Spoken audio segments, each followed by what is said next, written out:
함께 우리 신앙을 고백하시겠습니다. 나는 전능하신 아버지 하나님 천지의 창조주를 믿습니다. 나는 그의 유일하신 아들 우리 주 예수 그리스도를 믿습니다. 그는 성령으로 잉태되어 동정녀 마리아에게서 나시고 본디오 빌라도에게 고난을 받아 십자가에 못 박혀 죽으시고 장사된 지 사흘 만에 죽은 자 가운데서 다시 살아나셨으며 하늘에 오르시어 전능하신 아버지 하나님 우편에 앉아 계시다가 거기로부터 살아있는 자와 죽은 자를 심판하러 오십니다. 나는 성령을 믿으며 거룩한 공교회와 성도의 교제와 죄를 용서받는 것과 몸의 부활과 영생을 믿습니다. 아멘. 찬송가 259장을 찬양하시겠습니다. 259장입니다.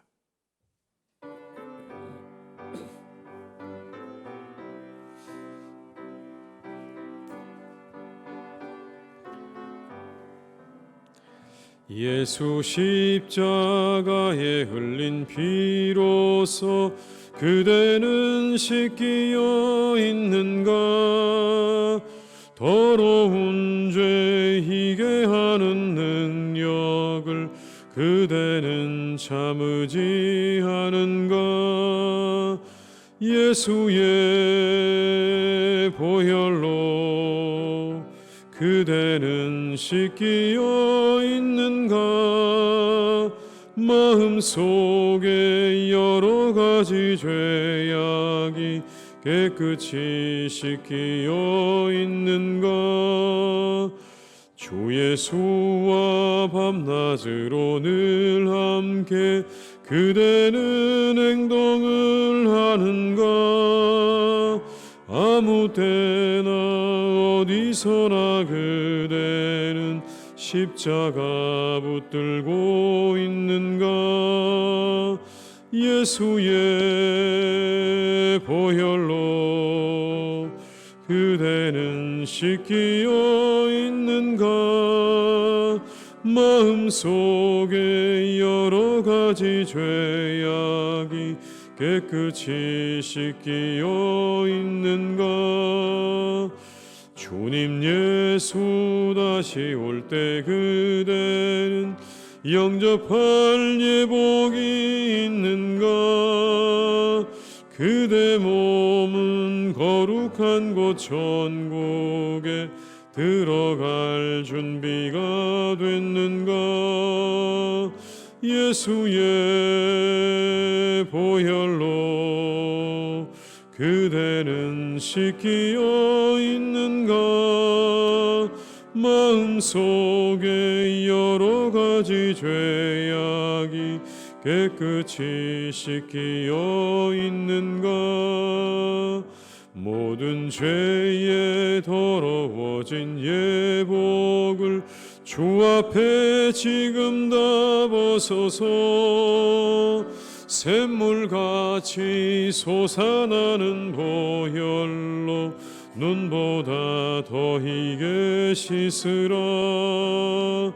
예수의 보혈로 그대는 씻기어 있는가? 마음속에 여러 가지 죄악이 깨끗이 씻기어 4절입니다. 모든 죄에 더러워진 예복을 주 앞에 지금 다 벗어서 샘물같이 솟아나는 보혈로 눈보다 더 희게 씻으라. 예수의 보혈로 그대는 씻기어 있는가? 마음속에 여러 가지 죄악이 깨끗이 씻기어 있는가?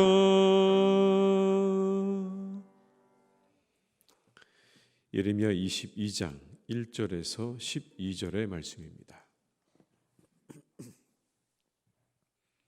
예레미야 22장 1절에서 12절의 말씀입니다. 예레미야 22장 1절에서 12절의 말씀을 함께 봉독하시겠습니다. 여호와께서 이와 같이 말씀하시되 너는 유다 왕의 집에 내려가서 거기에서 이 말을 선언하여 이르기를 다윗의 왕위에 앉은 유다 왕이여 너와 내 신하와 이 문들로 들어오는 내 백성은 여호와의 말씀을 들을지니라. 여호와께서 이와 같이 말씀하시되 너희가 정의와 공의를 행하여 탈취당한 자를 압박하는 자의 손에서 건지고 이방인과 고아와 과부를 압제하거나 학대하지 말며 무죄한 피를 흘리지 말라. 너희가 참으로 이 말을 준행하면 다윗의 왕위에 앉을 왕들과 신하들과 백성이 병거와 말을 타고 이 집 문으로 들어오게 되리라. 그러나 너희가 이 말을 듣지 아니하면 내가 나를 두고 맹세하노니 이 집이 황폐하리라.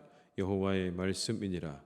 여호와께서 유다 왕의 집에 대하여 이와 같이 말씀하시니라.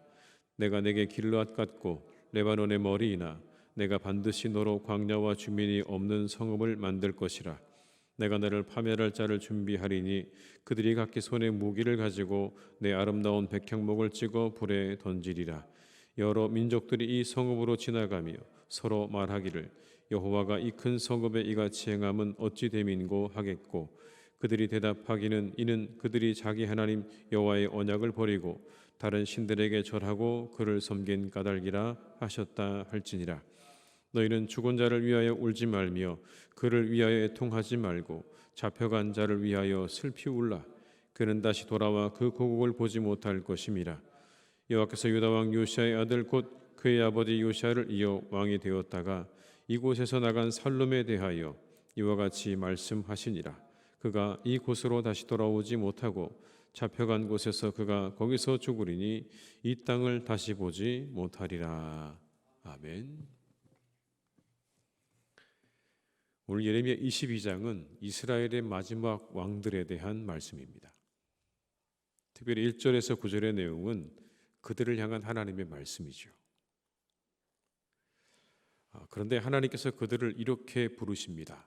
다윗의 왕위에 앉은 유다 왕이여 라고요. 다윗의 왕위에 앉은 유다 왕이여 라고 그들을 그렇게 부릅니다.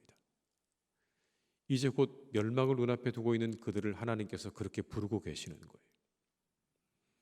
1절과 2절의 말씀을 함께 읽겠습니다. 여호와께서 이와 같이 말씀하시되 너는 유다 왕의 집에 내려가서 거기에서 이 말을 선언하여 이르기를 다윗의 왕위에 앉은 유다 왕이여 너와 내 신하와 이 문들로 들어오는 내 백성은 여호와의 말씀을 들을지니라. 여러분 여기서 하나님께서 그들을 안타까워하시는 장면이 보입니다. 비록 그들이 하나님으로부터 멀어진 사람들, 그래서 하나님의 심판을 눈앞에 두고 있는 이들이기는 하지만 여전히 그들을 향한 하나님의 마음은 분명합니다. 그들은 다윗의 자손이라는 것, 하나님과 언약을 맺은 그런 다윗의 자손들, 그들의 왕들이다라고 하는 것에 대해서는 변함이 없는 거죠. 하나님이 안타까워하시는 심정이 느껴집니다. 어떻게 이렇게 되었는가? 내가 다윗과 함께 그렇게 계약을 맺고 언약을 맺고 오늘까지 왔는데 이들을 향한 하나님의 안타까운 마음이 느껴지는 거죠. 그들의 문제는 이런 것이었습니다. 통치자로서의 의무를 행하지 않는 것이었어요. 그들의 가장 심각한 문제는 그런 겁니다. 3절에 이렇게 말씀하죠. 여호와께서 이와 같이 말씀하시되 너희가 정의와 공의를 행하여 탈취당한 자를 압박하는 자의 손에서 건지고 이방인과 고아와 과부를 압제하거나 학대하지 말며 이곳에서 무죄한 피를 흘리지 말라. 통치자로서의 의무와 통치자가 하지 말아야 될 일들을 분명하게 이렇게 말씀합니다. 정의와 공의를 행해서 탈취당한 사람들을 압박하는 자의 손에서 건져내야 된다. 여기 나오는 여러분 탈취당한 자라는 말은 고대에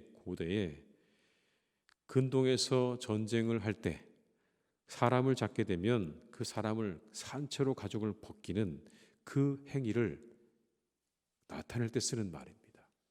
얼마나 고통스러운지를 우리가 알 수 있는 그런 말이죠. 사람을 산채로 그렇게 그 껍질을 벗기는 그 고통을 받고 있는 그들의 그 고통을 보고 그 고통으로부터 그들을 건져내는 게 통치자들이 해야 할 일이다라는 그런 말입니다.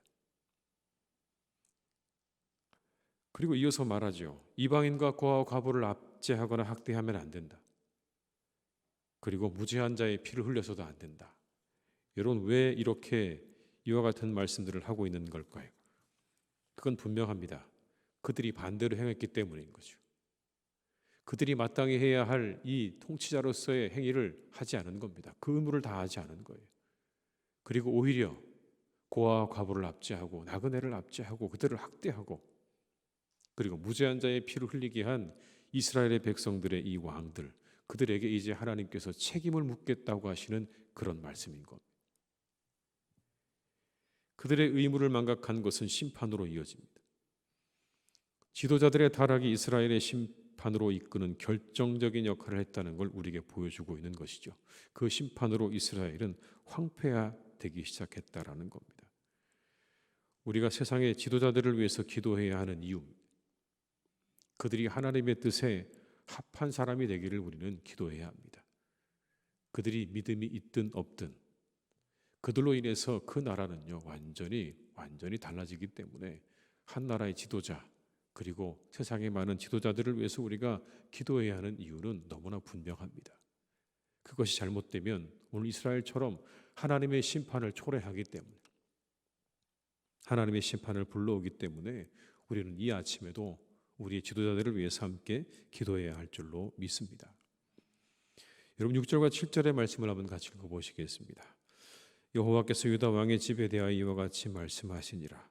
내가 내게 길르앗 같고 레바논의 머리이나 내가 반드시 너로 광야와 주민이 없는 성읍을 만들 것이라. 내가 너를 파멸할 자를 준비하리니 그들이 각기 손에 무기를 가지고 내 아름다운 백향목을 찍어 불에 던지리라. 하나님께서 심판을 말씀합니다. 파멸할 자를 준비해서 너희들을 완전히 다 찍어서 불에 던지겠다. 그리고 그 황폐하던 땅은 이제 이방인들의 조롱거리가 된다고 말씀합니다. 심지어 이방인들의 입에서 심판의 이유가 나옵니다. 8절과 9절의 말씀을 같이 읽어보시겠습니다. 여러 민족들이 이 성읍으로 지나가며 서로 말하기를 여호와가 이 큰 성읍에 이같이 행함은 어찌 됨인고 하겠고 그들이 대답하기는 이는 그들이 자기 하나님 여호와의 언약을 버리고 다른 신들에게 절하고 그를 섬긴 까닭이라 하셨다 할지니라. 여러분 참 기가 막힐 노릇입니다. 이방인들은 분명한 멸망의 이유를 이야기합니다. 그렇게 황폐화된 땅을 보면서 그들이 이렇게 된 건 자기의 신에게 절하지 않고 이방의 신들에게 절했기 때문이라고 그렇게 사람들이 이야기하면서 그곳을 지나간다는 그런 말씀인 겁니다. 그런데 정작 당사자들은 자신들이 왜 망해가는지, 왜 하나님의 심판을 받는지를 전혀 모르고 있는 겁니다. 이게 가장 큰 심각한 문제죠.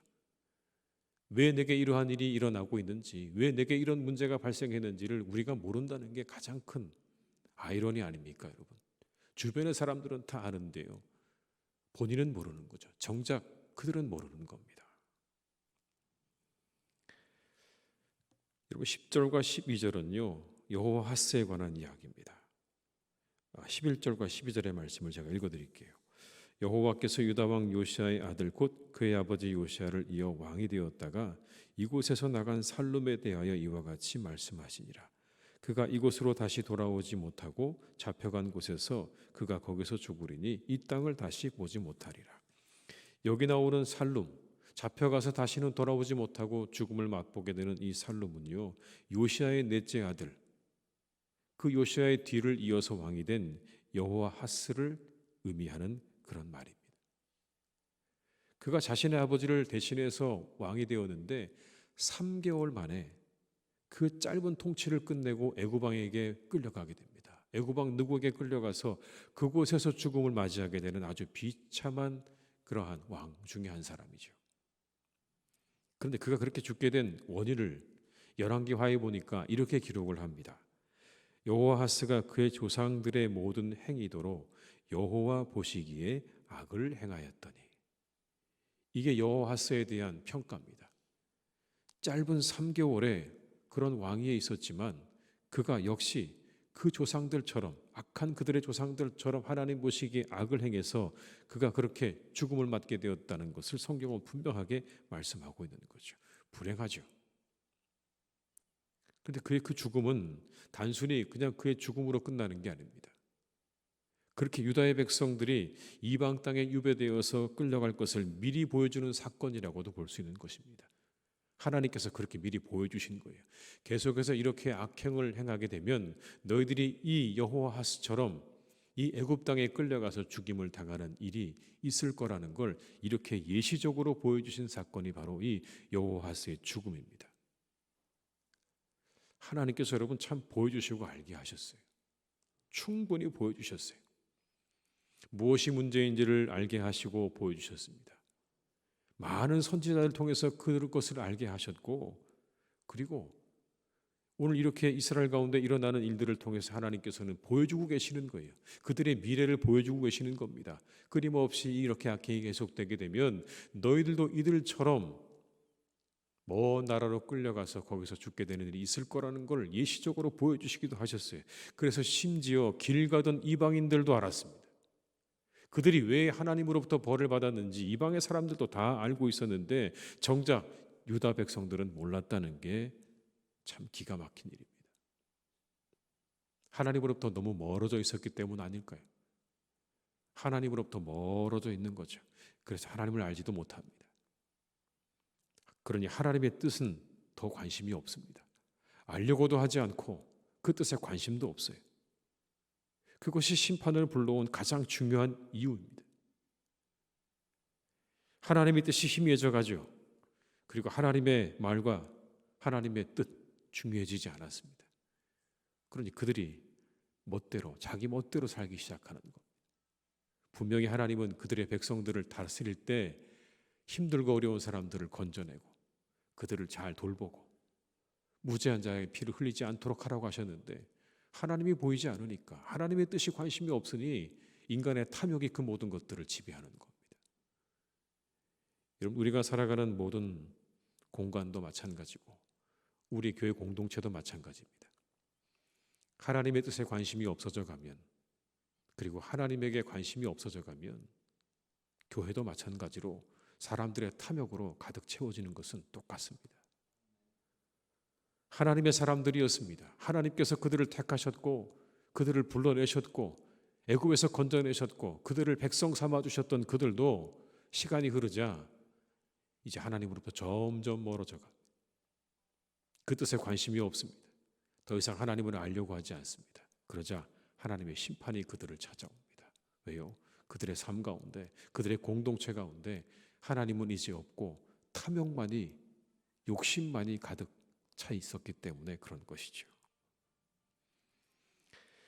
하나님의 뜻이 점점 우리 가운데도 희미해져 갑니다. 사람들의 말과 뜻이 더 중요해져 가기도 합니다. 오늘 더욱 우리가 힘써야 하는 것이 한 가지 있습니다. 하나님이 누구신지를 힘써 아는 겁니다. 하나님의 뜻이 무엇인지를 힘써 아는 것입니다. 하나님 이렇게 말씀하셨죠. 내 백성이 지식이 없어 망해가는구나 라고요. 내 백성이 지식이 없어 망하는구나. 하나님에 대한 지식, 그 뜻에 대한 관심이 없어 내 백성이 망해가는구나 라고 하나님께서 탄식하십니다. 그래서 호세 선지자는 이렇게 말하죠. 그러므로 우리가 여호와를 알자. 힘써 여호와를 알자. 이 새벽에도 하나님을 알아가고 하나님의 뜻을 구하는 우리 모두가 다 될 수 있기를 주님의 이름으로 축복합니다. 더불어 여러분, 이 오늘의 말씀이 우리에게 한 가지 귀한 은혜를 주십니다. 위로를 주십니다. 악한 자들에게 하나님의 심판이 기다리고 있다고 말씀하십니다. 악한 사람들에게 하나님의 심판은 반드시 기다리고 있다고 말씀하고 있습니다. 여러분, 혹시 우리가 악한 자를 만나더라도 너무 낙심하지 마십시오. 그에게 하나님의 심판이 기다리고 있을 것입니다. 내가 원수를 갚으려는 마음, 내가 그 모든 것들을 다 해보려는 마음들을 다 내려놓으시고 그저 하나님께 맡겨두시면 하나님의 심판이 반드시 그에게 임하게 될 것입니다. 편안한 마음으로, 그리고 평안한 마음으로 이 하루를 잘 살아가시는 복된 날이 되시기를 주님의 이름으로 축원합니다. 기도하시겠습니다. 아버지 하나님, 우리가 힘써 하나님을 아는 일에 우리의 마음과 뜻을 다할 수 있기를 간절히 원합니다. 하나님으로부터 멀어지면 우리의 생각과 마음이 하나님으로부터 멀어지고 하나님의 뜻으로부터 멀어지게 되면 그 순간 어김없이 우리의 안에 있는 탐욕과 욕심이, 우리의 정욕이 꿈틀대기 시작한다는 것을 성경은 우리에게 말씀해 주십니다.